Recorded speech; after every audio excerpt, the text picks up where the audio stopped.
आगामी निवडणुकीमध्ये भाजपाचे सरकार येईल असा विश्वास पंतप्रधान नरेंद्र मोदी यांनी व्यक्त केला आहे। रेनगर येथील घरकुलांच्या लोकार्पण सोहळ्यात ते बोलत होते।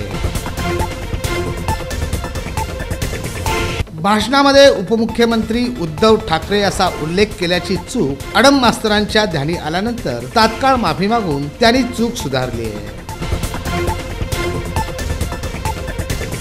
पंतप्रधान नरेंद्र मोदी यांच्या सोलापूर दौऱ्याच्या पार्श्वभूमीवर शहर आणि ग्रामीण पोलीस दलानं सज्जड असा तगडा बंदोबस्त तैनात केला होता। पोलीस महासंचालक रश्मी शुक्ला यांनी ग्रामदैवत श्री शिवयोगी सिद्धरामेश्वरांचं दर्शन घेतलं। यावेळी पोलीस आयुक्त राजेंद्र माने यांची उपस्थिती होती। पंतप्रधानांच्या दौऱ्याच्या पार्श्वभूमीवर खबरदारीचा उपाय म्हणून शहर काँग्रेसच्या काही पदाधिकाऱ्यांना सदर बाजार पोलिसांनी ताब्यात घेतलं।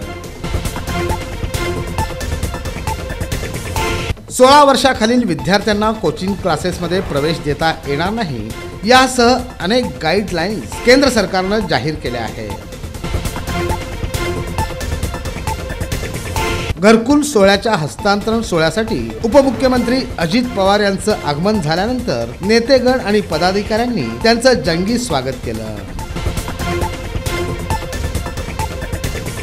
मुंबई येथील आंदोलनात सहभागी होण्यासाठी सोलापुरातून हजारो मराठा बांधव शनिवारी दुपारी रवाना होतील अशी माहिती समन्वयक माऊली पवार यांनी दिली आहे।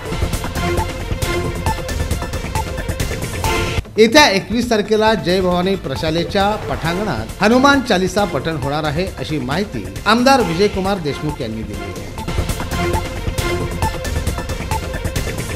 सोलापूर लोकसभेसह आगामी सर्व निवडणुकांमध्ये वज्रमुठ करून एक दिलानं निवडणूक जिंकण्याचा निर्धार शिंदे साहेबांच्या प्रमुख उपस्थितीमध्ये करण्यात आला आहे।